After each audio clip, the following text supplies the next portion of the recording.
Here we go, client day today. We're going to dig into the brain of Greg. If you're not remember, Greg Cornette was here back in January, sharing some details about what his goals were for 2022, what the business looked like, and what you, the professional sales rep, can do to get his attention, to keep his attention, and maybe even do business with him. To the HPLS podcast. Live, relevant, and high performance information, conversations, and education weekly.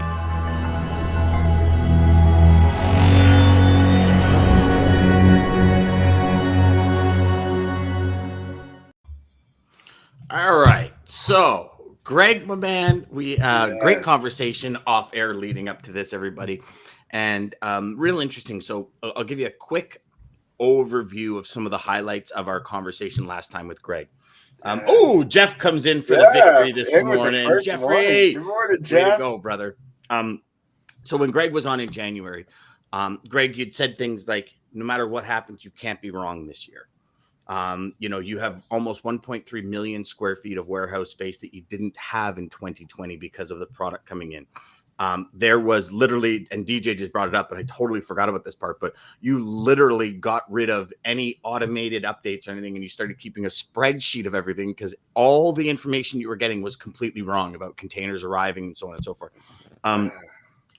All of that equated to 5 times the spend on your annual freight budget.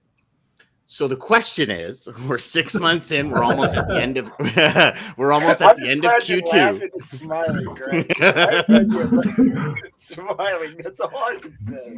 And I think that just sums it all up, doesn't it, DJ? Show's over. Let's go home, everybody. But gosh, where are we at now, Greg? What does it look like? What are some of the? Because we know you had very big things to accomplish in 2022.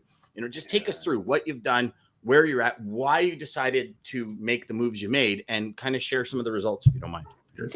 So first of all, thank you guys for both having me. It's a good way to start on Thursday. I appreciate it. Yes, We had a lot of things going on. Start with the number one in my world.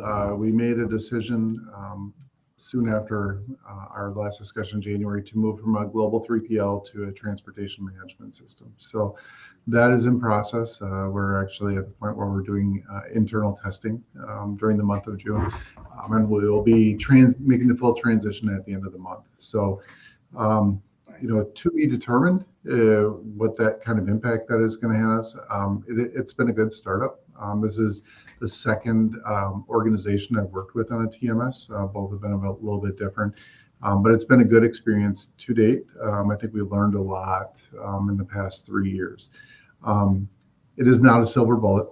It's not going to, I don't think it's not going to necessarily move the needle for what's going on, because I don't think that in the present situation that there are any silver bullets out there, because I've been doing this long enough. If there would have been one, I would have done it a long time ago. Mm-hmm. But I do believe this gives us a chance to take more control over what we're doing, to try and So is that the purpose of the TMS, is like visibility control over? Just to get it under control and so you can see it. The number one is the visibility. The 3PL that we were utilizing, I think for all intents and purposes, anyone would have struggled with our business, especially what the economic climate was. This is an opportunity just to, definition of insanity, doing the same thing over and over and expecting a different result. We need to try something different. So Greg, are you dealing direct with steamship lines though? Because we know all of your product is imported, right? Yes. Now with the TMS, we will be, and then we'll also be going direct with the domestic carriers and the parcel carriers too. So it's good and it's bad, because my organization, like every other organization out there, is struggling to find people, and more to the point, to find good qualified people. So we are struggling to kind of staff up and figure out where we want to be in the next 6 months and the next 12 months. So for me, the next 6 months are just going to be getting the system in place, trying to regain the confidence of our sales and our customer groups, and then also internally to try and stabilize what we've been doing. So, and we're doing all this at the same time that the world's going to go sitting on another axis again in about 30 to 60 days. So since our imports come from Asia. So Can we address something real quick here for a moment, Greg? You said something, and I think it's where DJ is going to go. Yes. Your sales and your customers. It sounds to me like there was kind of a lack of faith, a lack of trust, a lack of the ability for you guys to deliver. Is that what you're finding, where you got to kind of rebuild that reputation, if you will, because of what's happened in the market? Yes, and again, I'm not going to put 100% of the fault on the 3PL nor on the carriers. It's just been, I'll use an example. In Normal, which at this point was 3 years ago. When was that? Yeah, I don't even remember. What is normal anymore? So back in Normal, I'll just use an example. Coming from Asia, coming to the port of Long Beach. When the vessel sails, it would be usually within 1 day of that initial sales schedule. Now that point is probably plus minus 5 to 7, I guess. Secondly, with that arrival date, it would discharge, and usually within 24 hours, it would move inland. Now that's 5 to 10 days. And then once it moved inland in normal situations, our LTL facilities, they would usually unload that container, pro them, and send them out within the next day. Now, depending on what port location, it's anywhere between 2 to 5 days. So you could be somewhere around 20 to 25 days behind just by the time it gets on a truck to get out. Yes. And so to your point earlier, and to DJ's point about, we transitioned to a spreadsheet that we use internally. And I use a lot of math, and based upon averaging that, I can come pretty close within probably 3 days of when that vessel sails, of when I estimate it's actually going to deliver to the customer, which is pretty outstanding. And it's not because I'm smarter, it's because I set some of the formulas to adjust as it goes along. But we get pretty close. But that's a lot of time. I mean, that's me doing a spreadsheet that probably takes me about 15 to 20 hours a week. Our forwarder 15 to 20 hours a week. Yes, and that's my time. That's not my team's time. That's my team. Plus your regular job, plus. Yes. I hope that gives every salesperson listening an idea of how much time people do not have to hear your fluff. Well, and how valuable clearly his position is. Going back to something you said, Greg, which I heard this saying from Alex Hermosi, but you mentioned a silver bullet, and he said business is a game.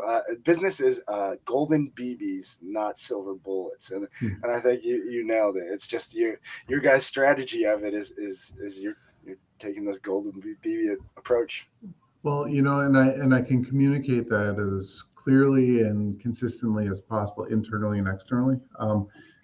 But the message is going to get lost as we start going, because again, I know it's coming, and I've been projecting it to the organization for going on a couple of months, ever since Shanghai really went under lockdown. And I said, I just want everybody to understand that we do believe this is the correct strategic decision for the organization. But right about the time that we are going live is when things are going to get really bad. And it's going to, of course. And why wouldn't it? I think it's going to make 2021 look pretty passive compared to what it's going to be, because we're going to be hitting these incredible conditions right in the peak season, which whenever peak is now the time.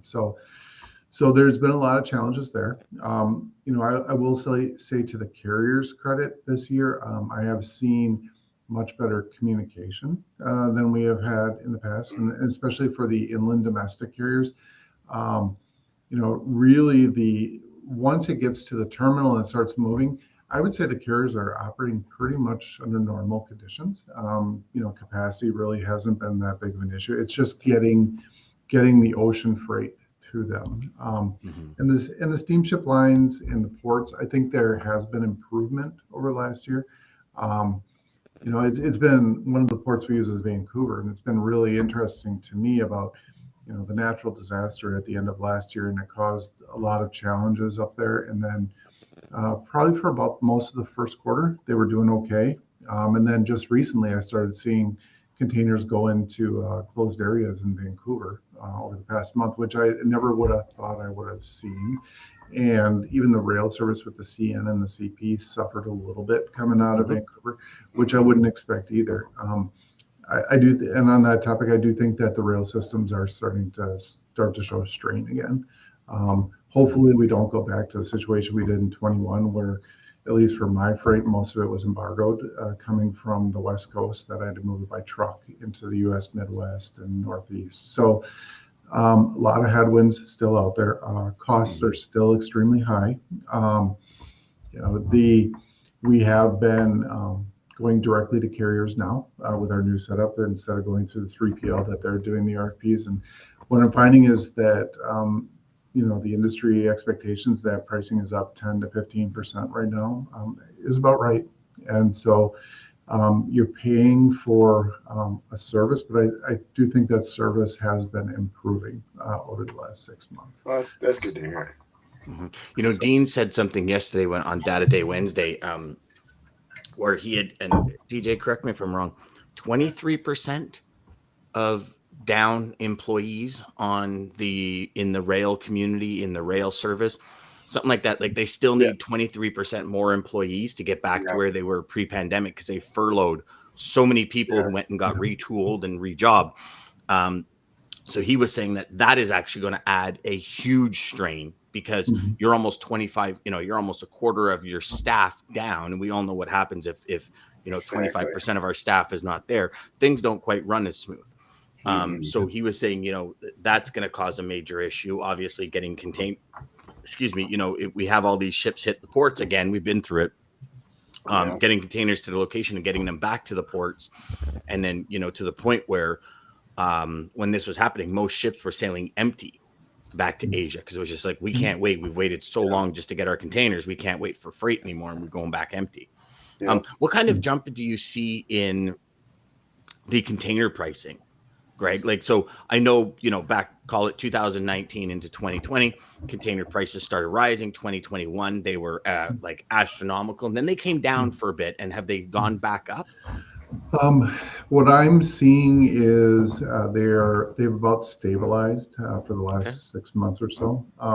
Now, that being said, I do expect them to start going up again very soon.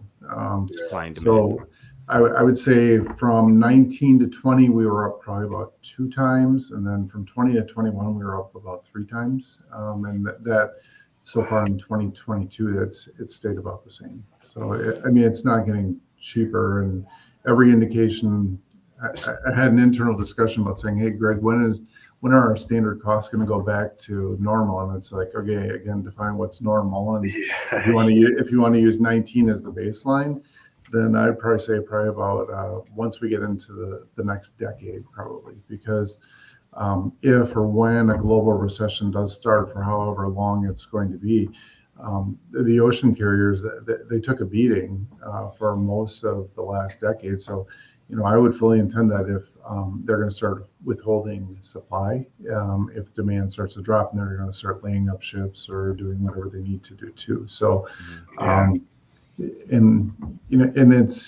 it's the shippers and the governments that have to have an impact on that to talk about it. So, it's going to be real challenging. The freight costs are the freight costs, and as long as you plan for them, and it's not like it's hidden news that not anybody's experiencing, and inflation's running wild, and that's a big part of it. I think the biggest concern, actually, and I've started to see it in our own locations, and I'm seeing in others, is warehouse space, because now you're going to have a bunch of pent up demand coming in. And it appears that consumer buying may be slowing down a little bit, and with inflation high, we've been running our warehouses at 85% plus capacity through the pandemic, and we made strategic decisions at the end of 21, early 22, to make sure that we had enough product on hand to service our customers' demands. And now the bullwhip's going to start coming in, and I was reading a report on, I think some business report that some of the big boxes, Target, Walmart, they're already talking about heavily discounting some of their bigger, bulkier items, TVs, refrigerators, because they're taking up so much warehouse space, and they bet on consumers being able to purchase those, and it's slowed way down. So now they're going to start discounting. So I think you're going to start seeing that too, as another challenge, that the warehouses are all full, and there's literally no place to put the product because we've planned so far ahead to have enough inventory, and now the buying sells down. So yeah, it's funny you say that, Greg. Yesterday we were talking, and I said to everybody, I said, if you bought a big blow up tent right now, like how driving ranges and stuff, right? I go, you'd fill it in like 10 minutes, no problem, because it's the warehouse space. Now, there's a part of that. If you're okay with it, and I didn't really ask you this off air, so I apologize if I'm putting you on the spot, but I'm going to do it anyways. Only because I love it. That's Dan. Yeah, you know me.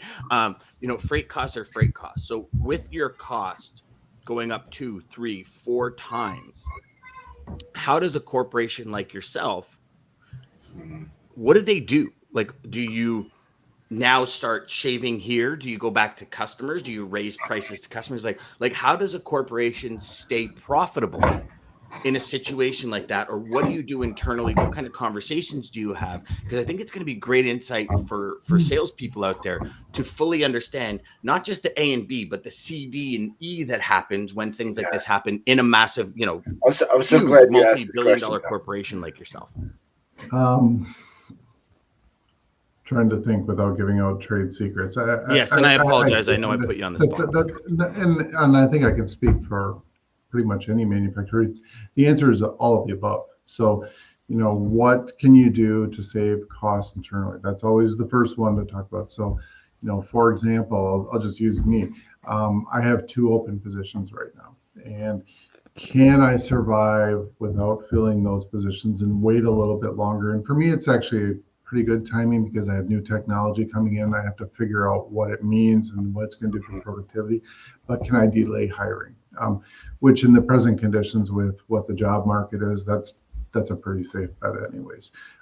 That's 1. 2, what can you do differently on capital expenditures? Can you delay bringing on something, opening a new warehouse, bringing in new machines? Third would be, really the third is the price increase to the customers. And that's always the last lever that at least my organization, and I think most shippers, that's the last one that they want to pull. Because it's tough, because then the concern's going to be like, okay, I'm going to a customer with a price increase when my lead times have extended by 25%, I've become less reliable. But it's a real discussion, because it's not just about freight costs, it's also about material costs. So for me in packaging, it's the rosin prices to make those pouches initially. Everything is going up, and how much can you really pass on to the customer? And we're a mid-sized company, so it's not like we're dominating the market and that we have control over the market, that we can say this is what the price is. Our customers have choices. We have very loyal customers that have been with us for a long time, but they're watching costs at the same time too. So it's a delicate dance, which I think it's that delicate dance that everyone's playing at the same time, and they're always playing, because when things get really good, are you going to go in and say, hey, I'm delivering a great product to you, and I have to increase the cost, or am I going to decrease it? What are you going to do to market share? So it's something that we push and pull on pretty consistently. I would say that I think we've absorbed a high percentage of the costs, and it's been the right thing to do, because it's enabled us to get some more business that we may not have had before the pandemic. But it's a real challenging situation for everyone. So I feel fortunate to work for an organization that thinks long-term versus short-term. So we're not making short-sighted decisions, with the goal of really meeting and exceeding our customers' expectations. I've spoken to a few people, and the general consensus was they're having some of the best years ever for sales, but they're still not making money. So it's like the business is growing, the profitability is not, but the business is growing. And that's the key. Hang on. Hang on until things turn, and then you've grown your business, right? Yeah, I think from talking to my peers in the industry, I think a lot of companies are in that standpoint that they're doing real well from a top line, and just hoping and planning that that continues post pandemic. That we stuck with somebody through the pandemic, met their needs, so that they were able to accomplish their goals, and so that's what partnerships are about. And I think I think for my organization, and more specifically when I talk to carriers, it's about mutual. It does need to work for both of us. I'm one of those people that I think that win-wins don't really exist. It's just somebody giving up a little bit more to still get something. But as long as you're communicating and that it's beneficial for both organizations, that's ideally what you're trying to accomplish. What you just said there hit a tone with me so well. When I owned Teamwork Freight Systems and the crash of 2008 and 9 came, customers were looking for that. They were looking for me, their partner, to help them achieve their goals, to do what we needed to do in order to help them survive. Yeah. And my response when they came to me was, are you kidding me? I've broken my back for you for X amount of time. And now because at that point I never watched the news. I didn't pay attention to anything economically. I thought it was all just, death, murder, forget about it. I'm only good vibes. But when the economy crashes and the stock market and things have good vibes are good vibes, but they don't really protect you. So it was one of these things where, my entire focus went to, are you kidding me? Like, you're going to do this? And, a $37 million company turned into a $300,000 company in about 6 months.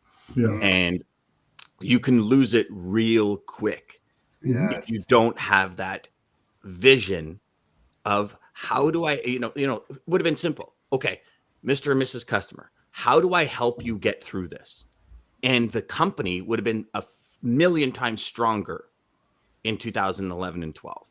Right. Because it's really, that was how quick the turnaround was. It was like 2000, mid 2010 into 2011. It turned around real quick after that crash. Obviously big government bailouts and that kind of stuff. But that's, that's just what it was. And so that is, I believe, the key to dealing in times like this is, okay, here's the situation. We all got it. We're all in it. How do we help you achieve your goals? And for you as a corporation to have that mentality as well, Greg, tells me you're in the right space. You really are. Agreed. We have some comments to go to, Dan, but Greg, to that point, I think, guys, anybody listening, this is, I know you mentioned that you don't believe in the win-win, but somebody has to give up. But I think for somebody giving up, there is that win. And what you're seeing here is what Greg is telling you is what we've been talking about. Collaboration is the only way. And it's really understanding that somebody in this triangle of how you're working things is in survival mode, whether it's the shipper, Greg, or somebody else. They're in a game of survival right now. I mean, that is literally, one of you said survival, and I was like, yes, that's literally what we're in right now is a bunch of companies trying to survive, but we have to survive together. And that's the only way. Well, you always got to look through it of the lens of your customer. Yeah. Like I truly believe, and hence the reason why we have like John Brewer on, we have Greg on, we have like Chuck Snow from Traffics on. We have to look through it like Greg, a salesperson that sees things through your lens will always connect with you on a better level than a salesperson that says, hey, I'm here to move your freight and make a commission. Because let's not hide the fact. Everyone that touches your business is making money, right? Yes. Every carrier that touches your business, now gas rates might be up, profits might be down, but they're making money. The idea is we're in business for profit, not practice. But like, it's that, okay, if I have to take a hit today to make tomorrow better, so be it. Right? It is what it is. We do it for our family all the time. We, as parents, we sacrifice things for us, for our kids, time, whatever it be. We do that. And that is how that connection works. And it goes as far as, so having you share this is amazing information because it helps every salesperson see through your lens. Thank you. Right? Just the fact that you spend 20 hours a week, like an additional 20 hours a week on a spreadsheet just so you can have the accurate information to give to your salespeople to help your customers feel more comfortable with the information you give them. Like that's insane. That's like almost another, your 40 hours. You know what I mean? It's very quickly you could be up to that 80 hours a week of working just to make ends meet to keep your customers happy. That I think is remarkable for you to do that. Yes. So yes, we have a lot. So Jeff says good morning. Jeff was the winner this morning. Greg says, boom, I really think Lisa has a special sign-in device. Jeff says, good morning, Greg. Hope you're well. Lisa says, yeah, Greg, I wish. LOL. Damon says, good morning. Good morning, Damon. Joshua, good to see you, brother. He says, gives us a better view from 30,000 feet. Exactly. He's talking about the TMS, I think. So, yeah, the TMS. And also the conversation today. Should give you all a real huge bird's eye view. Exactly. Jeff says, good morning, everybody. Damon says, the corridor from Vancouver Port to Midwest USA has been very busy over the past year and continues to be. Yeah, they're getting, I mean, even up Prince Rupert, all of it, and Lisa says exactly. Wait, did Jeff win? How did Jeff win? Yeah, well, unless, yes. Well, actually, he did today. You didn't show up today for some reason on on our thread, but she already won for the week, so it doesn't matter. Yeah. So Lisa said good morning, but didn't show up on the thread. That's interesting. Yeah. Did you see that? Yeah. No. I think that's why Greg said that she has something in, but it didn't show up on our end. So. Oh, so Lisa did win. According to Greg. Or did Jeff win? We're gonna have to do an instant replay on that, folks, and we'll get back to you with the stats on that. Right now, we're gonna call it a no dice, but no goal, and we're gonna get back to you on the stats with that. Okay. Man. So Greg, TMS implemented, visibility, more control. You were talking about. What do you see? How can I phrase this question where it's going to be okay? So what's changed from your goals at the beginning of 2022 to now, and how will the TMS and the choices you've made, how do you see them getting you there? So I would say our number 1 and 2 goals, visibility and transparency, which are kind of the same thing in a way. But when I'm talking visibility, I'm talking it's tracking and tracing for the customer respect. Transparency is control, and it's transparency of freight costs. With the 3PL, I've been doing it long enough that there's part of a trust factor, and to me, I'm just looking at the finish line. So, I don't need an invoice to show. I don't need an invoice from the carrier saying that, yeah, they actually charged the 3PL $2,000 to do something like this. Because that's not what I'm playing for. I'm playing for the end final cost. But for our organization, we want more transparency to say, okay, what really includes all those $2,000 in costs? So those are going to be the 2 main goals for the organization. I don't anticipate us being 100% at that for through the next 6 months. I think it's going to be an iterative approach, and again, it's not a silver bullet. We have to grow into it, and excuse me. We're going to be going into an even more challenging situation. So it's going to be a tough, frustrating time. I was talking to a couple of my managers saying that, hey, when we get into June, July, and August, we're really going to have 3 kinds of shipments going on. We're going to have the 3PL shipments that are going to be completing out. We're going to have the gap shipments that we had to do outside of the TMS system, but not with the 3PL until those get completed, and then the TMS shipments. So it's going to be really challenging. It's tough to track and trace and provide visibility right now, and now I have to do it times 3 for probably the next couple of months. So those are going to be our main goals, and I think as we get into 2023, something I can't even lose track of days. I'm losing track of years now. I hear you, brother. 2023. I don't think that there's going to be, when I do the budgeting for next year, there might be a small cost decrease that we're putting in, but it's not going to be anything radical. I expect our costs to stay probably about where they are at least through the end of 23. Looking out any further than that's going to be real challenging because of what are the economic conditions going to be in the globe going through. So we have some, I think, realistic objectives, and I always believe that it's better to be realistic. I'm going to stretch. So, if I think we can do something at 90% of the time, I'm going to stretch it to 92, 93, because that is important. I'm not going to sandbag it, but I'm not going to do anything silly or foolish, especially with what we're coming out of the last 3 years also. What to me is going to be real interesting is that I'm reconfiguring the department about how we're going to manage things. So, for example, we're adding 2 people in Asia. So really what we're going to do is try to look at this as what happens in Asia happens in Asia. So my team in Asia will be working with our suppliers, with the ocean carriers, setting everything up. And then once it progresses to North America, then it's a handoff within the system and within our organizational structure to my team that's in North America. So we're going to try to segment things a little bit more and have people really focus and concentrate on separate parts of the supply chain, which I anticipate that's where we're going to have the biggest improvement to giving the organization and giving our customers more control over what we're doing. It's also establishing accountability for those separate sections too.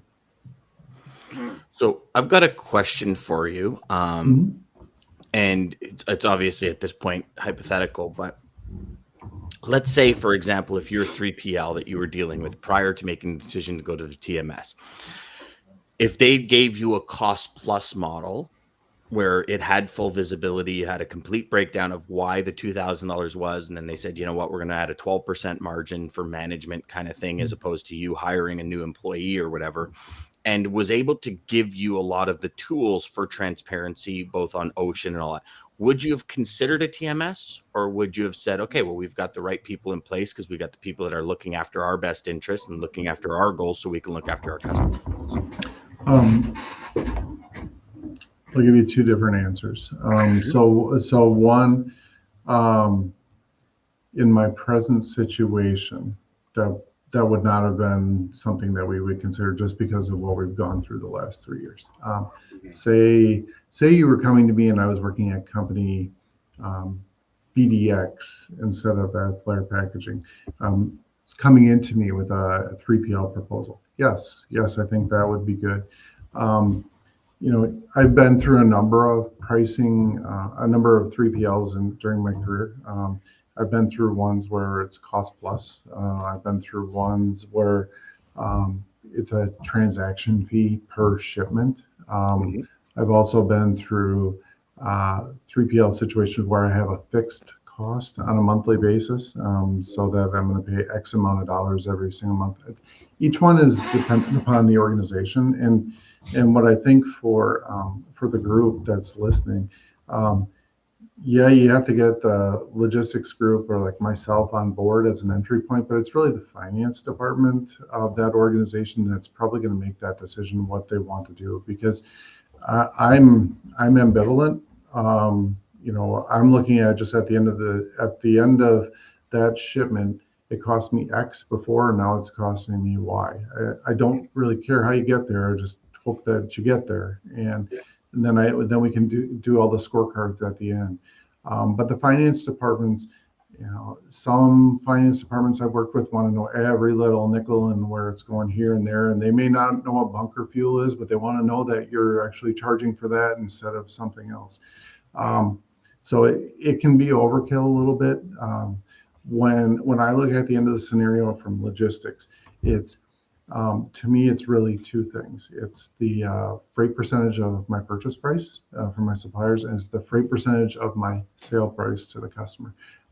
Those are the 2 things that I believe are the best 2 metrics for logistics to be managing to, because they're the most impactful. And you can call them a landed cost, you can call them whatever you want, but I think those are the 2 easiest ways to look at it. What are those 2 numbers that you used to be at that you'd like to get at again? Well, at Flair, we've never done that before, and actually, I'm trying to get there with the TMS. I would guess that we're probably up double digits in both of those from where we were in Typically, you're 2019. kind of hoping to be in a 4 to 5% range. Yeah, it depends on the industries. You know, I've worked for companies where, you know, I worked for a trucking company for 15 years, and you know, we have 5-6% margin, and we were doing cartwheels. And then I worked for a defense contractor, and it's like your margin was only 35%. So I mean, it's like I said, only. Yeah. It's different. Yeah, well, you know, you look at big box stores, they're 50% margins. Like Walmart will typically not take a product into store unless they can make a 50% margin. That's including their, I think it's 2% OS&D. But I've always operated on the average that most manufacturers are trying to be with under 7% on overall cost to get the product to customer, their shipping costs, right? Yeah, and I was listening to National Public Radio, it must have been a month or two ago, that talking about, you know, for a manufacturing company in general, you know, 60% of the cost of that product was usually in the material cost previously, and 30% in SG&A. And that number has really flipped over this year, that because of the problems with getting people, and that SG&A has become a much higher percentage. But what the point of the report I was watching, I probably got the percentages wrong, but the point of the report was that not only that it has flipped, but that organizations haven't reduced their profit margins. So they're still trying to hold that profit margin that they would have previously, if not increase it, even though that SG&A costs, and freight is sometimes part of that too, have increased rapidly. Interesting. Wow. This was an awesome conversation, Greg. Seriously, huge insights. Like, you know, hope all y'all out there, let Greg know what you thought of today's conversation, because that's going to be important. Share with us kind of your thoughts. You know, was it good? Did you learn something? Did you get something out of it? Did it give you a real good insight as to what maybe some of your customers and your prospects, your future customers, are going through today? And how is it going to change your approach to how you do what you do? Like, our you know, for me anyways, it's one of these things where if I was still in that world when I got off this session day, I'd be calling every single one of my customers and figuring out exactly everyone, and I would just ask the questions that Greg, just anything that Greg brought up, I'm asking. Because you are going to be the only one that's asking it. Yeah. And if this is going on in your customer's head, get ahead of it. So, wow. Greg, thank you, brother. Greg, seriously, yes. Thank you so much, man. Thank you so much for joining us and just giving all this amazing info. I mean, guys, if you don't see what it's like on the other end and you're not getting the sneak peek, I mean, this is the best view of getting. If you don't have this kind of relationship with the customers and clients that you're working with right now, this is your sneak peek to it. This is what's going on. But you need this kind of relationship. So they're having this same conversation that Greg is having with us on here. They should be having that with you.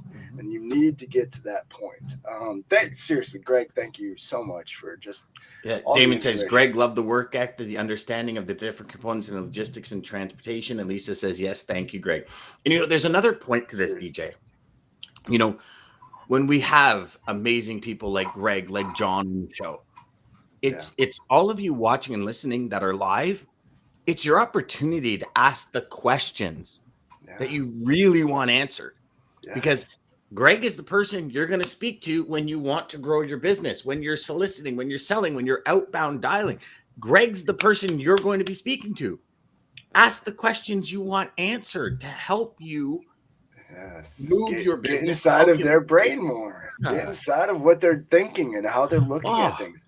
I mean, the fact that he's doing 15 to 20 hours more you're not getting paid for that 15 to 20 hours of breaking down Excel spreadsheets extra, right? I mean, that's just something you have to do. It's a labor of love, DJ. Yes. I love it. You see, this is the thing. That's why you are who you are, and why you do what you do. So, and you're doing it because you want your customers to have a better experience, and you don't want to be that guy that customers are lost because of. You just don't want to. You're here for a specific reason. You're here for a mission. You're here to help make your customers' lives better. Yes. Greg, I think you're remarkable, brother. Yes, Well, seriously. I don't care what Jeff says about you. You're awesome. Well, I was actually thinking about it. I have a lot of windshield time during the summer driving around with my kids, and this is the first organization that I've been at that I wasn't at the tip of the spear about either reducing costs for the organization or profitability when I was at a carrier. And I remember I've been here for 5 years now, and I remember when a recruiter brought me in and they said, your objective is to basically blow up the logistics department and lower the overall spend. And it's like, okay, great. And now for the last 3 years, I feel like I've just been an ATM machine, just jacking out the cash. I'm not saving the company any money, but the focus is an ATM at home and an ATM at work. It's pretty much so Lisa actually is asking a great question, and this is the core of why we do what we do here.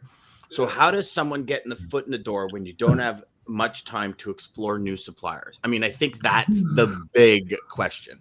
Yeah, this is always the boogeyman question. Now, Dan and I talk a lot about this, and even to the extent that Dan and I had a discussion last week, and he sent me some templates for like kind of letters to approach potential new customers and getting my 2 cents.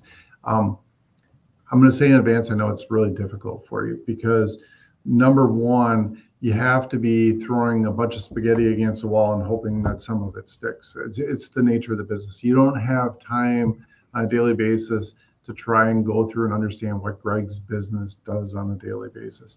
And you're never going to get it through open source material either. I mean, there's not anything on the website. You can't Google Flare flexible packaging and say that, oh, well, Greg does 90% LTL. It's very difficult. And how's the only way that you can find out about that? Well, it's by talking to Greg, but Greg's really busy, and so he doesn't want to talk to you. So that's a roundabout way of saying I understand your pain. But I mean, the biggest part and the biggest challenge is understanding your client. And I think it's really about that initial contact, keeping it general, but leading with strength. So you don't need to know that I do LTL, but do something in that first 2 sentences that's going to grab my attention. I was reading something on hiring managers spend 8 seconds looking at a cover letter and a resume. So what can you do in that first 10 seconds to grab my attention? So don't lead with, I've got trucks, by the way. Don't ever lead with that because that's going to go, I'm not going to respond to you on that. Nobody believes you. Even if you do, nobody believes you. I'm just telling you. Don't lead with that. I guess my advice to you is that the best way to approach me is starting with a question to me. So for example, Greg, what keeps you up at night? Or Greg, what are some of the biggest challenges you have? And the other part that I see on a lot of messages right now are saying, hey, do you have time for a 10 to 15 minute call? The answer to that is no, I don't have time for a 10, 15 minute call to you. But like when calls come in to me, they usually go through our admin assistant here. And what she does is she gives those referrals my email address and says, email Greg. And I do it that way, not to ignore you, but so that I can keep track of what our conversation is. So if you can reach me on email and start with a, hey, real general question about something that make me answer you about what are you looking for in a partner, or what are you keeping up on supply? I will answer that question. But if you lead with, hey, I've got trucks, I'm not going to do that. I get some messages saying, hey, Greg, we have tons of flatbeds and reefers. We want to do work with you. Hey, I make flexible packaging. I'm not using flatbeds and I'm not using reefers. I mean, that's kind of common sense. That if I'm making packaging, I don't need those two. You could say that, well, Greg, it's because of your product that goes inside of it. Well, I don't make the product that goes inside of it. So I don't need temperature protection. I don't need to be putting stuff on flatbed. But if you give if you give me an opening to respond to you, I will. And I think that most people will, but you have to hit us real fast within those first 2-3 sentences. And for Greg specifically, I will reply to you, and I'll keep it on email just so that we can go back and forth. I'll use Dan as an example. Our last company I was at, it took Dan a good 12 months, I think, to actually get my business. But he was persistent, and he was asking me questions about what I need or what I'm looking for versus what he has. And I think that's a key part.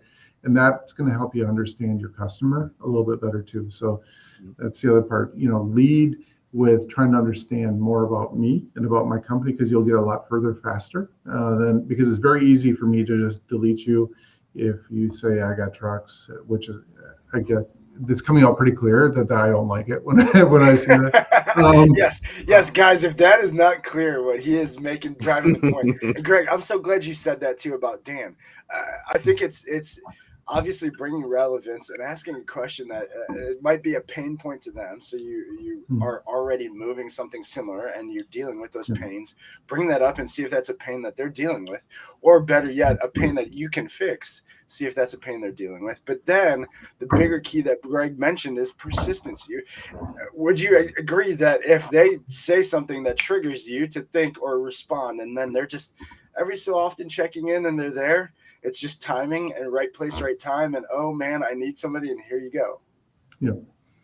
And so and then there's another part of it is delivering.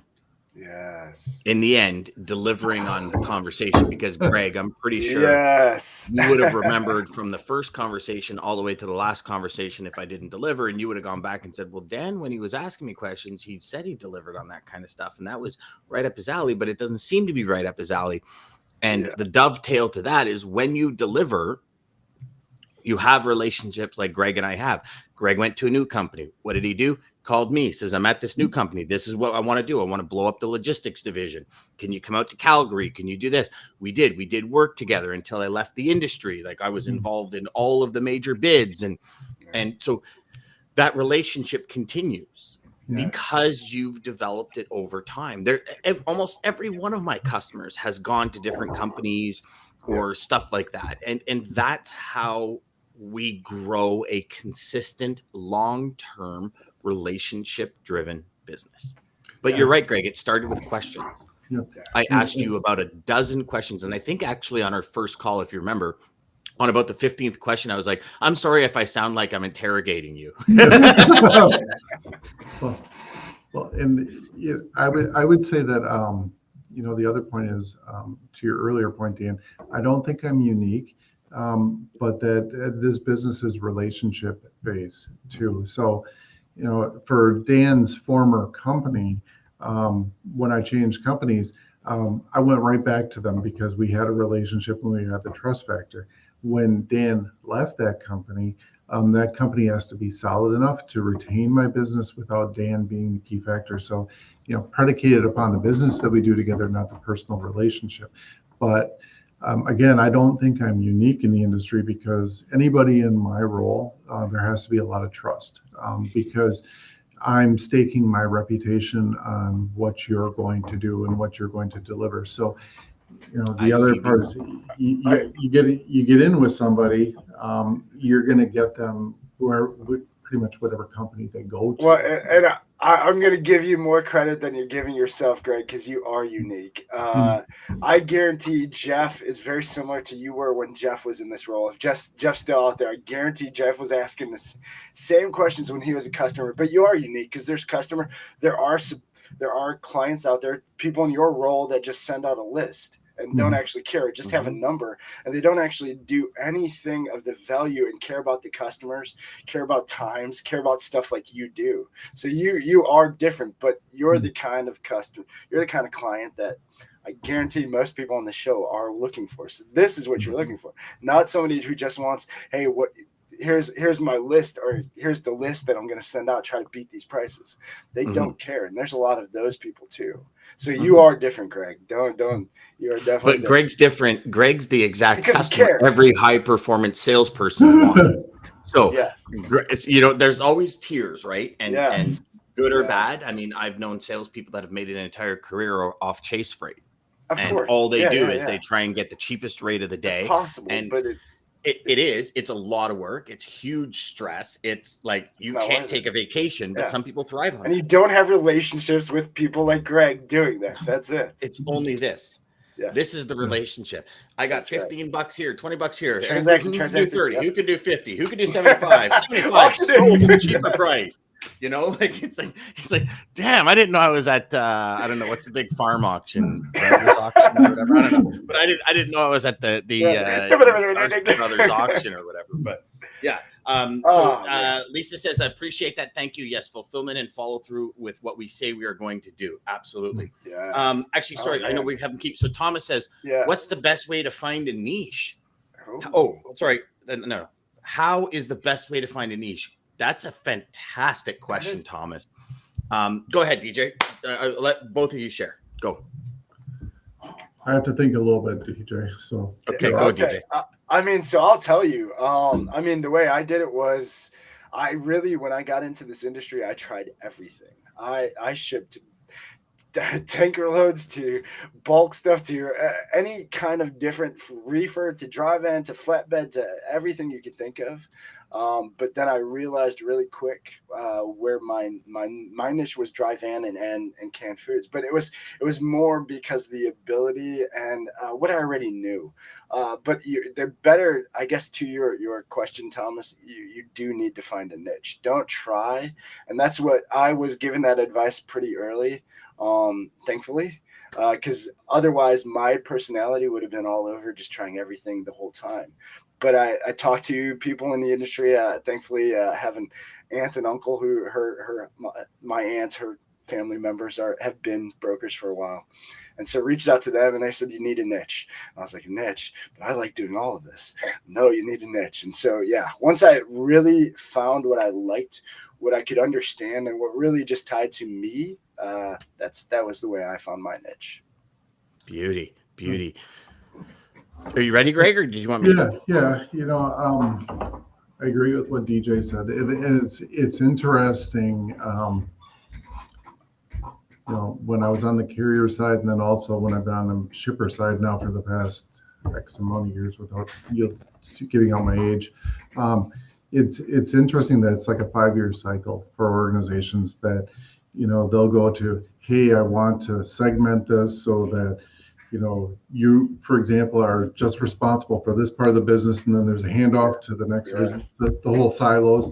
And then you go to, I know there's a major LTL carrier in the U.S., North America, that's out there right now that has tried to take a bunch of those things and put them together and say, hey, now you're going to sell everything too. And it's just interesting and fascinating to see the organization's evolutions. That's like, it's pretty much on a 5-year cycle that pull in, pull out, pull in, pull out. So to my point, to my perspective for Thomas, I agree with DJ that it's better to be really good at a couple things than to be a jack of all trades. Now you need the overall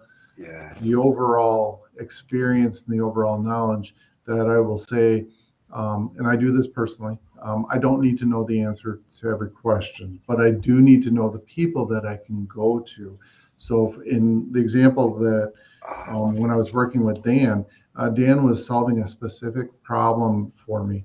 But then the trust factor came that I was able to go to Dan with almost any kind of question, and he may not have the answer, but it's Dan, so he knows the answer to every question, but he would be able to go even out close. He would be able to go out and stretch. So my suggestion is that you find a couple things that you're really good at and just become really good at them and nail them every single time. And then as your career and your business expands, that again, you don't need to know the answer to everything, but you need to be able to know the people or the resources that can get you those answers. Those are two fantastic answers. I love that you said that, Greg. Mm-hmm. Just to touch on that, guys, you don't have to be all the resources as much as you have to be resourceful. Be resourceful to be finding those answers. That's a better way to say it. So, Thomas, my version of this is you start with what you love. Mm-hmm. What interests you? Is it geographical? Is it equipment? Is it a commodity? So when I first started in the industry, my niche was wrapping paper.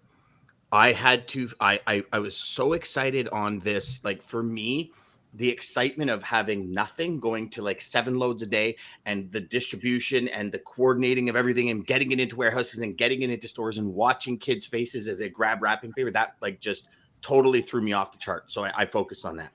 As my career evolved, I had a real anchoring and real interest in machinery. How does that piece of machinery get here? Like when you look at a 30-foot generator, Giant, like how does it get here and how does it go and how does it get off of an RGN? How does that happen and how does this happen? So I started investigating it. When I started to look at geographical and the overall economics of the geography of North America and why is this place for 6 weeks a year just insane? And I started looking at geography, and then that led me to working and getting relationships with suppliers in that geographical area. That led me to a geographical niche. So there's multiple niches. You know, I've friends of mine, I don't know if Ryan's watching, Ryan's niche used to be trade shows because he used to really understand. And here's the thing, you got to love it to the point where you geek out on it. And what I mean by that is like you asked DJ and I about data. It's like I would read articles on data all day long. And most people will get narcolepsy after 4 sentences of reading something on data. So for me, pharmaceuticals, hazmat stuff. I mean, I remember going in to a company, Puremol, up in Ontario, and they shipped a concentrated version of bromine that literally 5 tablespoons, if it got out, you'd have to clear a 3-mile radius because it would burn your esophagus out. Yeah. That kind of stuff, I was like, oh, I'm in all day long because I'm researching that chemical and I'm geeking out on it. So the first part is, if I were you and you're understanding, like, how do I get into a niche? Start looking at things you use every day and why you love them. And I'll give you a perfect example of this to close out is when I said that. Yeah. So when I had a gray car, a gray silver vehicle, my wife bought me this like F1 wax stuff, which is like this waterless wax. And it was before like Simonize and all these other companies had it. And I was like, yeah, okay, it's cool. You know, I don't have to rinse my car in anything. But when I bought a black car and I could not get the water spots off it. Now, y'all know if you ever had a black vehicle, when they're clean, they're like, mwah, they are mint. Yeah. But when they're dirty, they look like shit.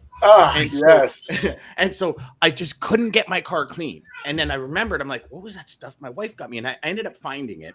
So I get a bottle of it and I use it to the point where I was like, oh my gosh, this is so amazing. Like it went from this is okay to like, this is the best thing since sliced bread. And like the sky opened up, the beans came down. I was like, oh, you know? And so what did I do? I call F1.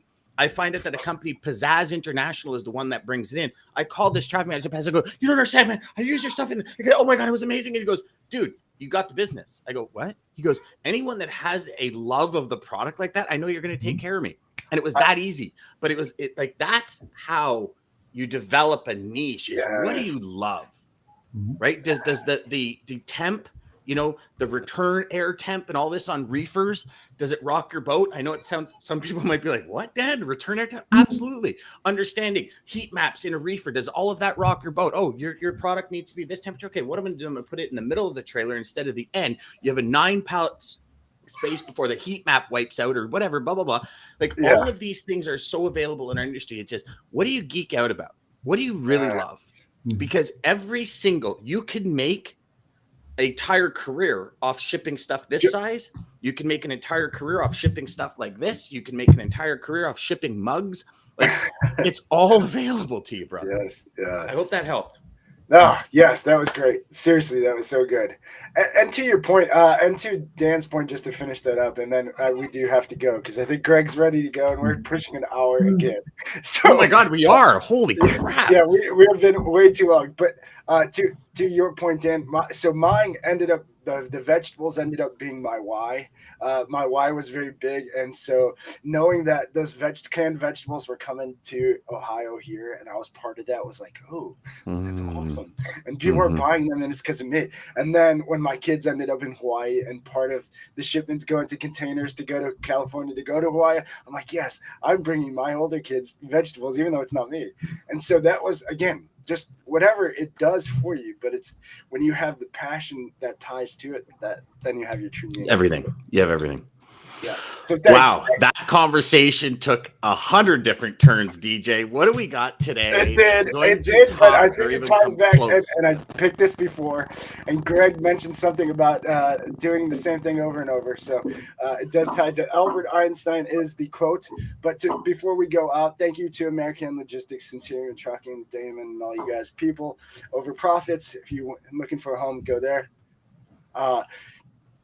Greg, seriously, thank you for just being on, giving us an hour of your time. We know you're so busy. 20 hours a week, spreadsheet guys. 21 now. If your customers extra are, hours. if your clients are doing that, if they are, you really need to help them now. But again, thank you, seriously, Greg. Thank you, everybody, for all of your comments, for joining us. And here we go. In the middle of every difficulty lies opportunity. Find the opportunity. To the HPLS podcast. Live, relevant, and high performance information